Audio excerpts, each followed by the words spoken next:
call this meeting to order for January 10th at 5:35. And if you will all join me for the Pledge of Allegiance, please. Where's that? Oh, yeah.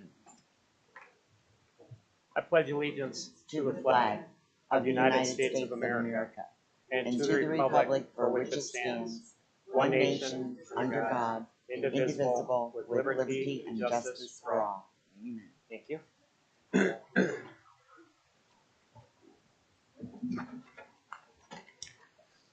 And if we can get an adoption of the agenda, that'd be great. I'll make a motion to adopt the agenda for January 10th, 2023 as submitted. Second. All in favor? Aye. Opposed? That motion carries. Okay, well, this is our annual organizational meeting, and we have things we need to do. Okay. I'll make a motion that we re-elect Joe Malio as board president. Second. How do you know I was going to start there? Because it's number 1 on the list. Oh, thank you. All in favor? Aye. Opposed? The motion carries again. All right, so now we go to scheduling of governing board meetings. So you already know what time and what day and what month or what week in the month we meet. Anybody have anything they need changed or consider changing? Okay, For sure. let's get a motion then. I'll make a motion to select Tuesday as the day of the week on the 3rd week of the month at the time of 5:30 as the day and time of the regular scheduled governing board meetings unless otherwise noted on the board meeting schedule, and approve the 2023-2024 board meeting schedule beginning July of 2023 and ending June 2024 as submitted. Second. Is it the 3rd? It is the 3rd? Mm-hmm. Yeah, There's occasionally we have meetings that are not on the 3rd. This one we move up because we have to. Oh, because the organizational meeting. So Got it. Okay. And they have off next Monday We again. have to have a special time and date. So. Okay. All in favor? Aye. Aye. Opposed? Motion carries. All right, board operating protocol. It's in this folder right here, and everybody has already signed that. I signed it. Did you? Okay. So we're good on that one. No discussion needed. Oh, we do need to take action. Make a motion to approve the board operating protocol as submitted. Second. All in favor? Aye. Aye. Opposed? Motion carries. Conflict of interest sheets. We have those. I have 3. Ron, you've got yours done. Okay. And Susan. So we're good on that. How about the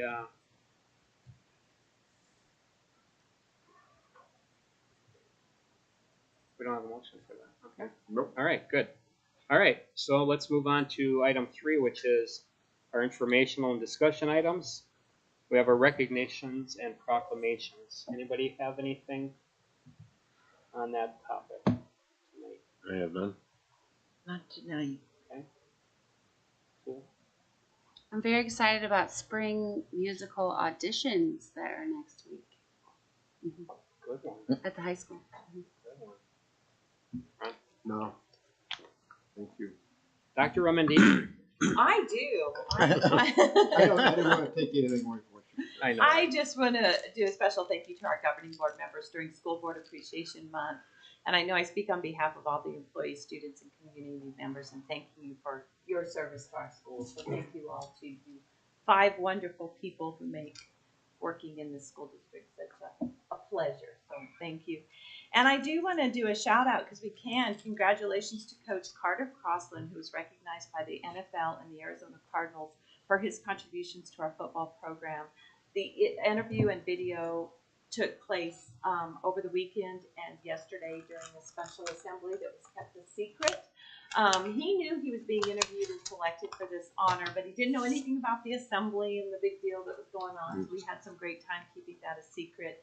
And that will be aired actually nationwide during Super Bowl season. So it's an NFL production. It's kind of like a big deal. And he was awarded with 2 tickets to the Super Bowl. Oh, he And needs someone to go with people him. offered to take him there, so I don't know. I bet he's taking Marcy. Yeah. So anyway, it was a really big deal for him. And How it's exciting. a special piece because of and it was a great.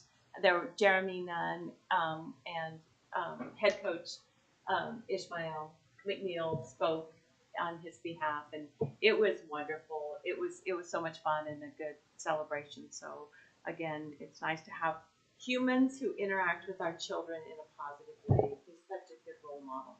So, and then I want to welcome back our students and staff this week. It seems like it's been a while, but this is our first week back from winter break and ready for the spring semester. So And then you have off on Monday. I don't know. We already get a break. We already need a day off. And that's, I need that schedule. I have one question, Barbara. I'm sorry.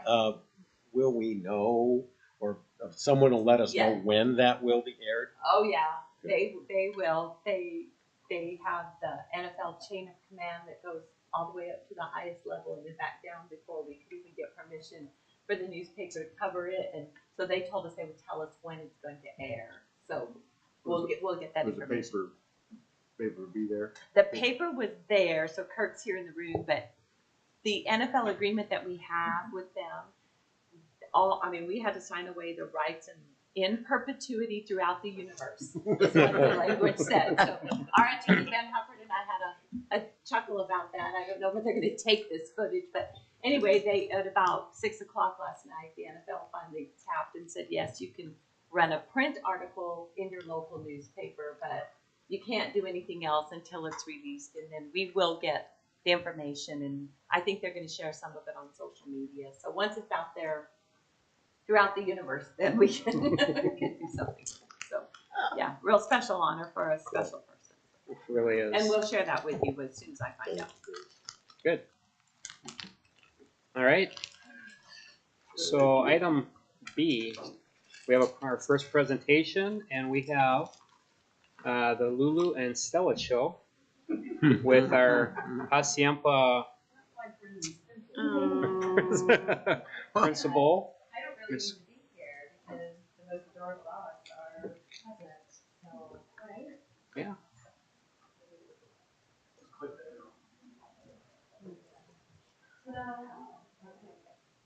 So, good evening, President Mario and members of the board. Happy New Year. Good to see everybody. We are here to present our plan for Hacienda's Therapy Dogs program. And part of that, moving forward with the program, is identifying a mission statement of what is our purpose, what is it that we want to accomplish. The other cute, but why do they need to be in school?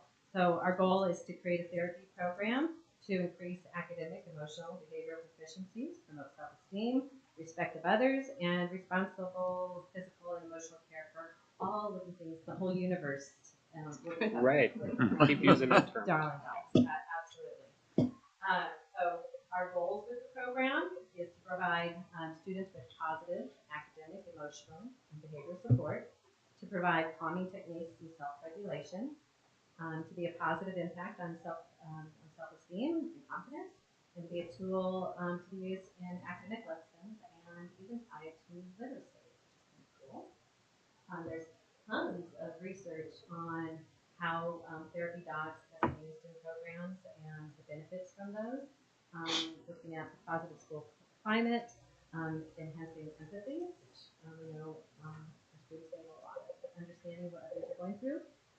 Decreases office referrals, promotes pro-social behaviors and connections with others, reduces stress and burnout with staff, so this isn't just through the kiddos, reduces stress during testing, increases literacy, and helps with crisis response. And we've had these conversations over the past few years that our students are in need of this kind of thing. And I don't know if you guys noticed, but they've already done a job here today, and working with Mrs. Frost and kind of bringing her stress level down. She's pretty, got it right now.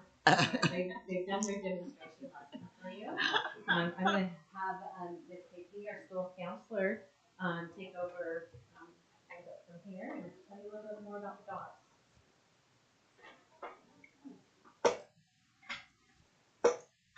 So, why would Hacienda want to lead a therapy dog program? It's pretty incredible the high incidence that students have. They're struggling with their emotions, their emotional state. It is amazing how calming animals can be. We also have a need for literacy support. Children can read to pets, and pets don't judge them. Their reading fluency goes way up, and research has shown this. So if Lulu sits with a student, the student can read to that dog. The dog's not going to judge them. They're just going to give them a kiss and say what a great job they've done. So it is going to be instrumental. Stella is our big girl. Oh, Lulu's the one that just got out. Stella, come. Stella.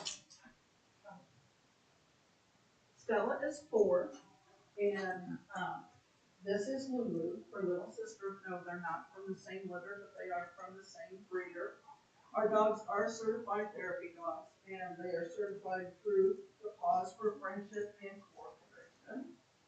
And when they have their little pennant on is when they're working. So they are certified that way. They will also, oh yes, this is your sister. Don't worry. We will also get them certified through the AKC as a citizen, canine good citizen. And we are working toward that. Hopefully this next month they will pass that. And then they will go up the ladder through the AKC as far as a therapy dog with the AKC as well. And join are the owners of these dogs. A dog's life at school, what will it look like? It will be great. They can greet students in the morning. Of course, all of this is not going to happen overnight. I'm not going to bring the dogs in and say, let's everybody meet the kids. Because we will have a training program for the students so that they know how to meet animals. If they don't want to meet them, they don't have to meet them, and that's not a problem. We can walk through the hallways and stop by and say hello if we're invited. We can be part of small group counseling or individual counseling. We can join staff members or students in the zone for calming. That's our sensory room. We had a de-escalation here already, but it is amazing. The dogs do come after school hours once all the students are gone, and the staff swarm to them. So it doesn't matter how bad their day is, it just lights their eyes up, and they are so excited to see the dogs. They can attend SEL classes with me. Oh, it does say that they can hang out with teachers during their prep time. But they would never be away from one of us. It's not like I'm going to hand them a dog and let them take my dog away. I wouldn't do that. I wouldn't do that with anybody. So they can also read books with students. And the animal maintenance, these are obviously our spoiled, pampered pets. They are, yes. I'm sorry, yes, they're our spoiled, pampered pets. They are bathed weekly. Their nails are trimmed weekly. We are required by our organization to get annual vet checks, but we do that anyway. And we're very in tune with our pet's needs. So if we feel that the dog is going to be fearful around a child, we'll remove the dog. So we're very in tune with what's going on with our dogs. So there are lots of considerations, obviously, when making this kind of move within a school building and treating animals. And so we're gonna look at a couple of those, starting with that legal liability. So we're looking at, that they're having all their training, they're certified through the Pause for Friendship, and they've got a nice insurance policy. You'll have to check that out. And they're Frenchies, so they've got the short hair. They're bathed on a regular basis. They're kept clean. That helps with those allergies and things like that. We're already really good at washing our hands between doing everything. So those kinds of things, like the kid touches the dog's hair and then runs by, just making sure your hands get cleaned and minimizes those concerns. Fear of dogs, that's a real concern, right? So we'll make sure that we have talked with students, surveyed staff and students, make sure that everybody is comfortable, making sure that very aware of who's in the classroom and where we're going with the dogs. That we know that even with just the exposure, you can overcome some of those fears, and that's part of therapy as well, isn't it? So they're always on a leash. They're always with one of our APs here, so we know they're in good care. They've been around to some degree for a few years, so we know that they're very mild-tempered dogs, and obviously they're doing well to be passing all those classes, right? They're top students. They're not going to be going into the cafeteria or bathrooms or places that dogs just don't belong. Very cognizant of all the things that we got to be aware of. Rollout plan. Here we are.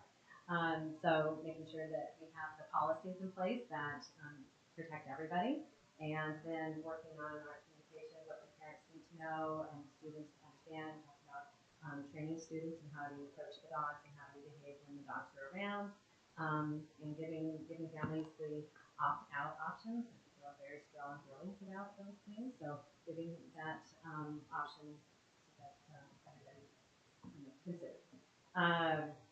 Talking about going in small chunks, what little bit of time. Just coming in here today, they just stopped canceling, so in here 52 minutes.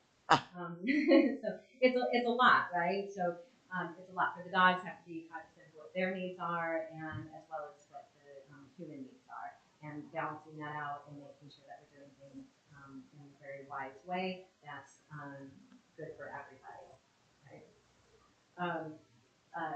Side note, I spoke to a principal a few years ago, probably right around the time we got Bella, and she was calling me about a student who had moved out of state, and somehow through this conversation, she started talking to me about the therapy dog program at her school, and she said the best decision and program and plan implementation that she had ever done in her career as a principal, and highly recommended it. And then the next thing I know, she's got this dog, and it was like stars aligned, universe was in place, and it only took a little while. They have to mature and they have to pass their classes, but here we are, right? So, any questions about Of course. Absolutely. But Paul, when you were talking about the dog, you said when they have something on, they're working. Yes, these, Their little scarves They have their there. fancy bandanas. Oh, okay. These bandanas, Okay. and that means that the insurance is covering Do they recognize that the difference between having the bandana on and having it off? Probably not. Okay. To be honest, probably not. Yeah, there's a guy that has a dog. One of the veterans that has this dog that is a help Yes. to him, and I can't remember what it wears. Maybe it's a halter or something that has on, and it recognizes that when it has that, it's working, and when it's off, it can go play. Right. Yeah, so there's, right. and I didn't know. Yeah, they that know was the that same they deal. can go play if their leash is off and we say free. Okay. And if I take their leash off now and say free, they might start wrestling around on the floor. Yeah. I doubt it, but Yeah. they might. Okay. Okay. Thank you. But if we did that, then would we have to have another de-stressing for Becky? Or not? Other moms. You're right, right. No, anybody have questions? Great presentation. I love I the don't idea. really have a question. I just think it's a great program. I think we've seen a lot of kids having emotional problems at a very young age. And, you know, with COVID and blah, blah, blah, blah, all that stuff. So I think it's great. I just wait for the kid, you know, once they figure out that if they need to go de-stress, they get to go down and be with the dog. Kid just start acting up just so you get out of class and go be with the dog. Well, now the dog is. Not that I was a bad kid in school, but I knew a bunch of them that were. I understand. Sure, Ron. And that's why the dog will not be at school all day. It will just be there for specific reasons Okay. at specific times. But yeah, I get you on that. Well, and you guys have small, really cute, non-aggressive dogs. And I think the key is teaching the kids that you can't just walk up to a dog. Right, Because we have large dogs and they're not aggressive, but if you just walk up to my dogs, you never know what's going to happen. right. And that's what we teach before the dogs come in. And they will be taught that during social emotional learning. And Because when my kids were little, they'd just walk up to any dog and we had to, you know, that was the thing. Like, we know your dogs love you, but these dogs might not. we even had them sitting outside with us on Halloween. Oh, good. So getting them used to costumes and kids and they were still just like, oh, cool, whatever you are. So, they have, fortunately, they've never shown any signs of aggression. Thank you very much. I'm excited. Appreciate it. So fun.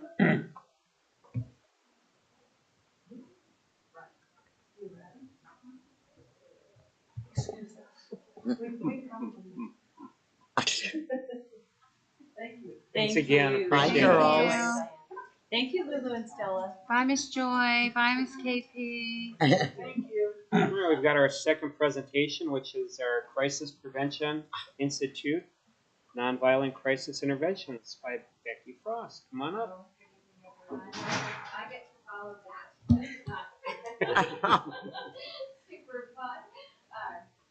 But yes, so this kind of goes along with that, also looking at kind of emotional component for students and kind of some training programs just to be more successful. Right now, we use as our kind of crisis intervention for when we have to use physical holds for students, we use a program called Mental Care. This is another program, NCI, Nonviolent Crisis Intervention, through the Crisis Prevention Institute. And I'll just go over a couple of kind of the key differences between the programs and why we're looking at switching. So what NCI is, it is also just a non-harmful behavior management system that's designed to help in any setting, evidence-based. It stresses that physical intervention is always the last word. One of the tenets that they always talk about is that behavior of any sort is a form of communication. So what is the student trying to communicate with us by their behavior, and how, as an adult, we respond to that? Their basic philosophies are care, welfare, safety, and security, and all of the things that go into all of those areas. Focus on NCI, CPI is always de-escalation. We want to stay hands-off kids as much as we can, and making sure that we have those tools to do that. Again, stress is physical intervention is the last resort. NCI teaches lots of different trainings for staff to look at those different behavioral components. So, what are the precipitating factors? What is the student coming to school with that may get in their way? Educationally, rational detachment. How, as an adult, can we keep from taking things personally? It's hard not to take things personally sometimes when our students are saying things that are not nice or becoming physical with us. So how do we detach from that so as adults we don't take it personally? What is the cause of the behavior? And then look at those different forms of communication, not just the verbal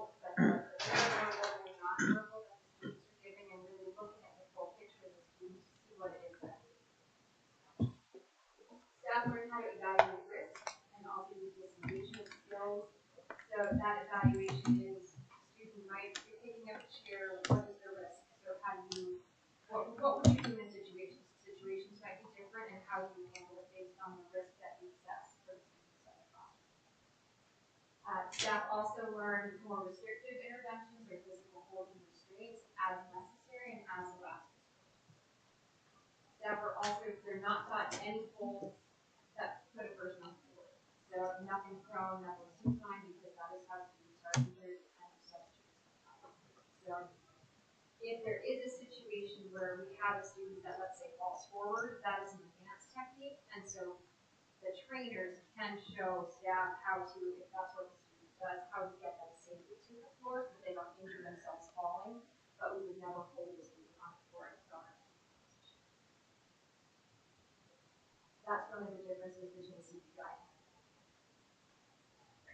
staff training. Staff really focuses on relationships, because anytime you have to go hands-on with a kid, that can break down relationships, because that's traumatizing for the student. Oftentimes it's traumatizing for the adult, because that's the last thing you want to do.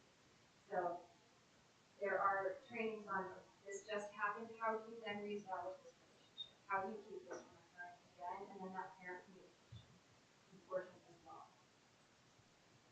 So getting everyone in a calm place where they can debrief and really talk about strategies so these things don't happen. Parents have to be notified as soon as possible, no later than 24 hours after the incident has occurred.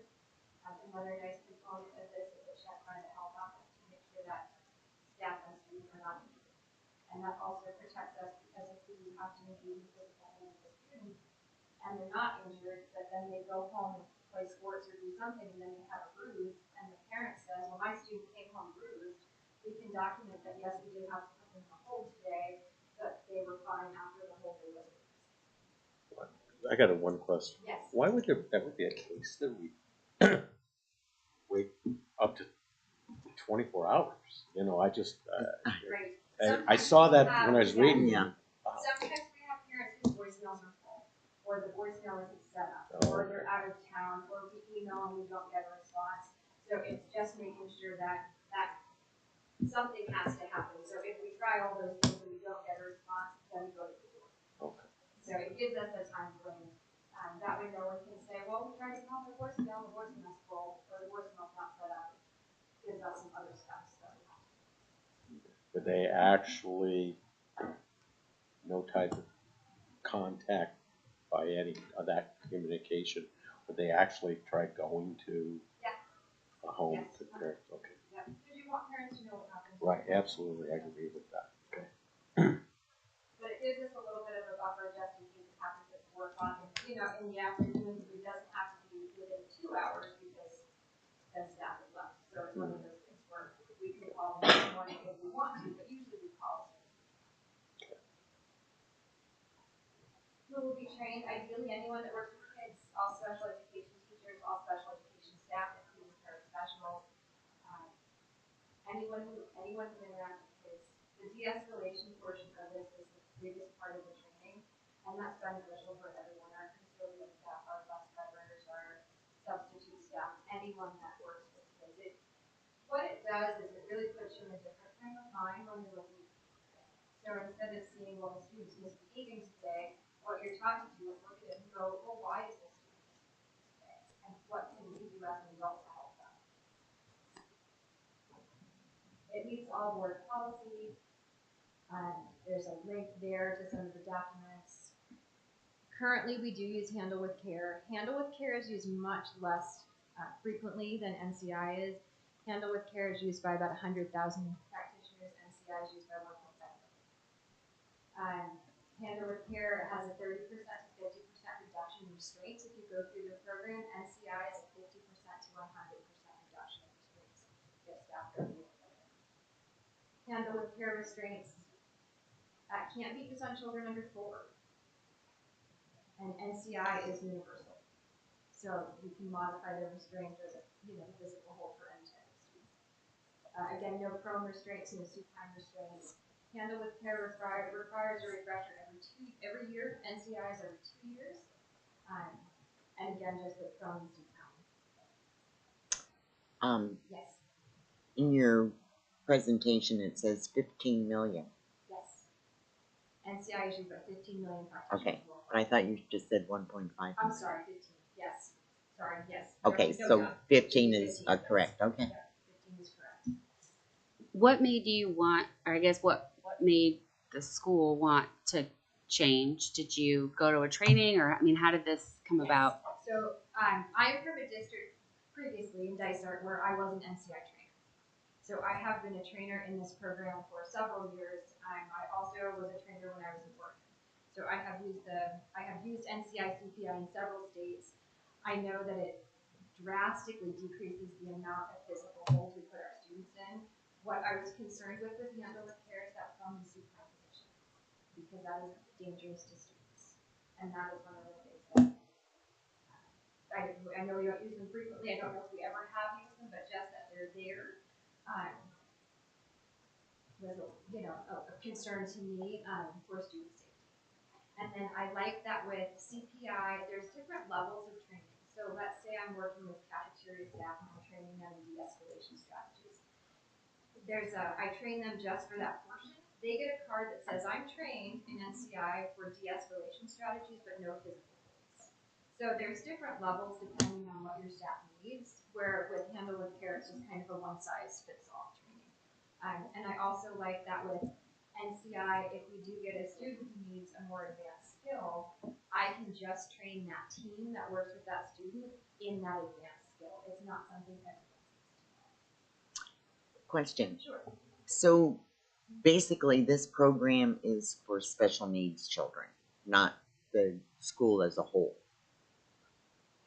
It's for any student that has a behavioral issue that may require a physical intervention. So it could be a student who is special education. It might be a student who just has behavioral problems, but then is not special education. Because I know right now, one of our sites, we do have a student who is not currently eligible for special education. We're working on evaluation, but he is one that does tend to be slightly disabled. Okay, so basically, all of your classroom teachers would need to be instructed on this. If there is a need, yeah. So it's kind of an as needed classroom classroom teachers. The de-escalation piece would be wonderful because that's kind of a really nice mindset, and it just takes a few hours to do that portion of it. But for the physical component, probably not every classroom teacher. So what's the difference in the training?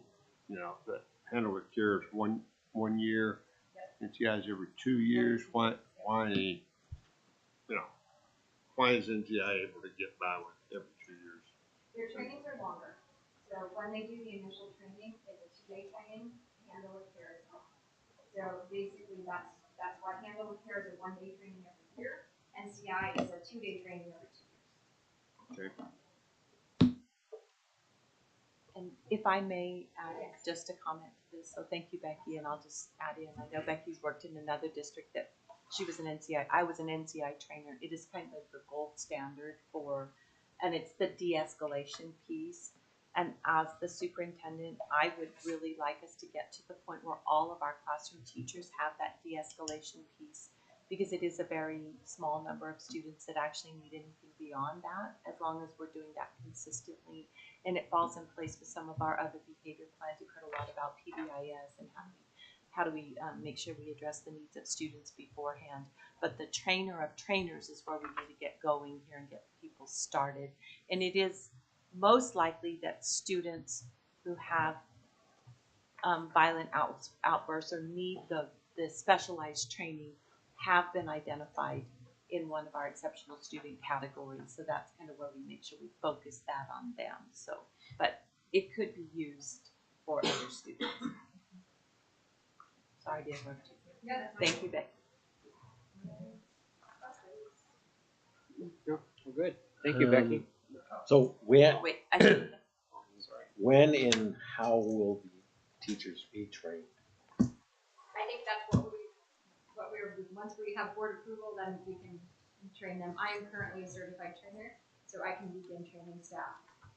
Okay, I mean, is it during the day, during their Friday times, when, after school? Right. Any of those. Sometimes we do summer, sometimes we do after school, sometimes it's on a Friday. It just depends on the schedule and the way it works out.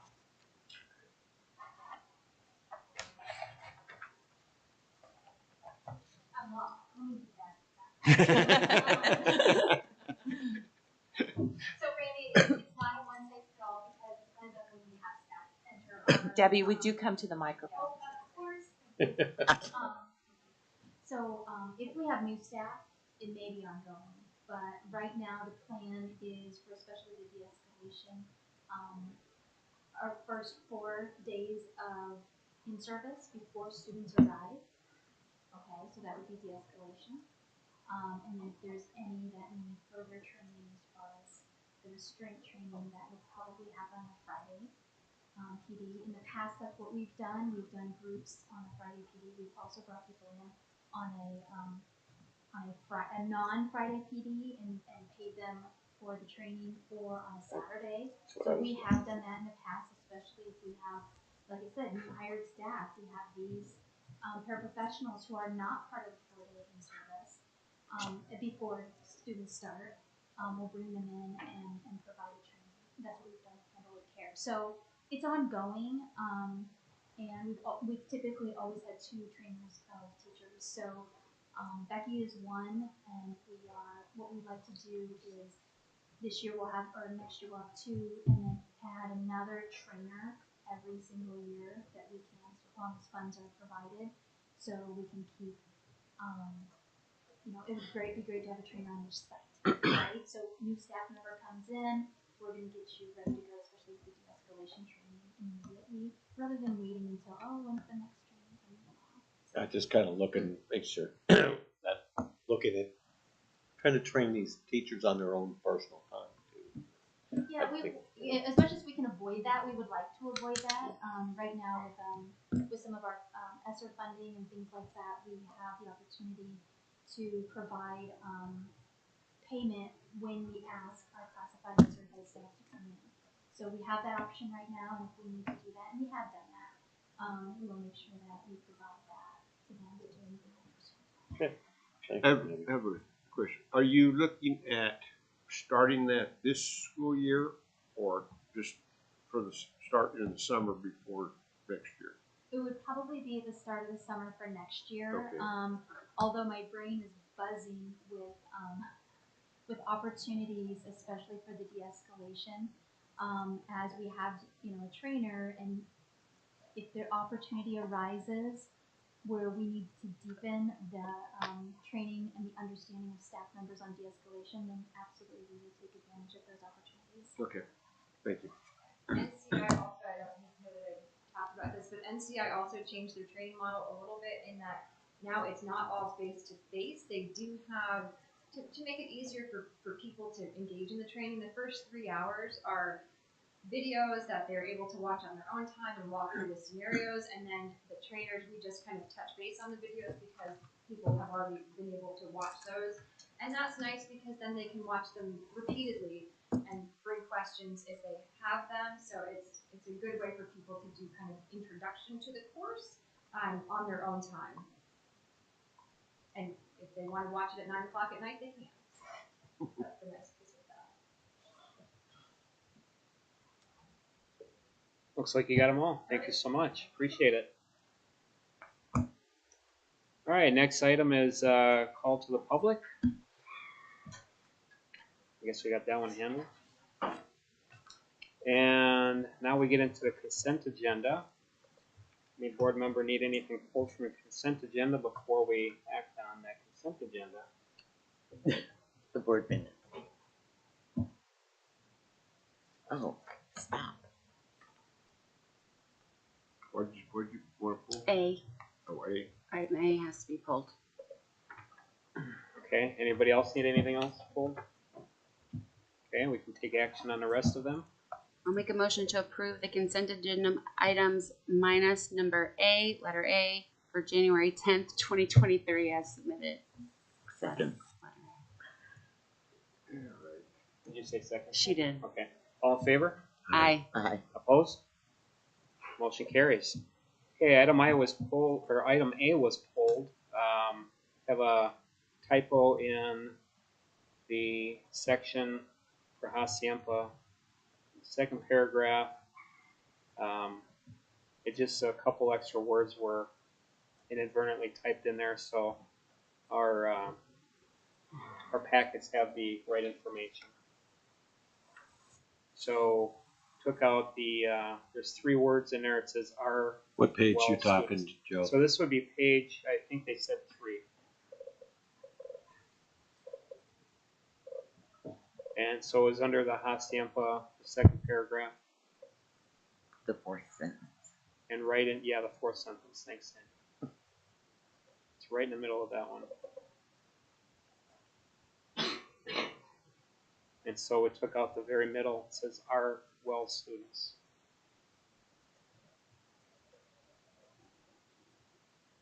You see that? Mm-hmm. Good?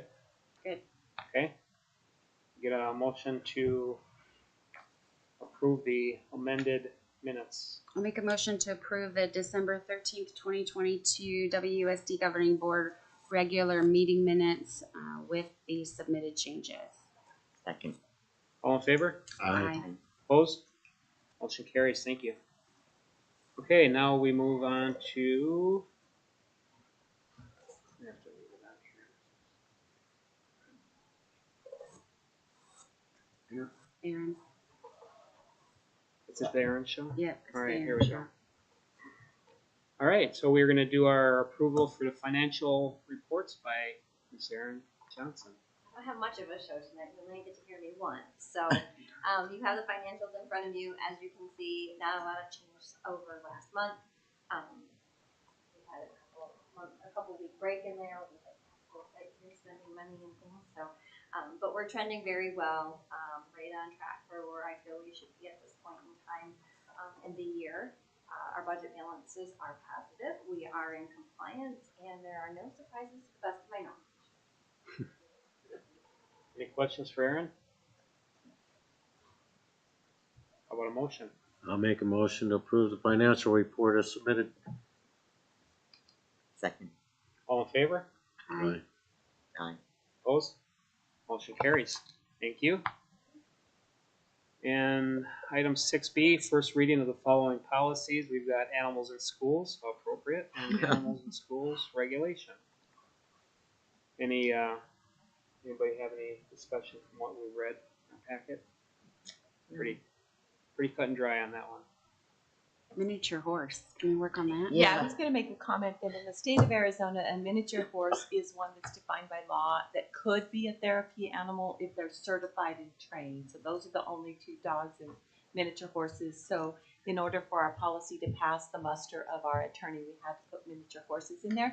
But we would proceed with due diligence if anybody comes up with a miniature horse as a therapy animal. So that's why that's in there. I And thought then that we was did pretty share the funny. regulation with you. Obviously, the board does not approve the regulation, but that is how the regulation will work. So, yeah. Don't get any ideas. So no Clydesdales. No. Miniature horses. All right. All right. Items for future agendas. Do we have, oh, no, we don't have. And we've got our announcements and calendar. And how about the final piece?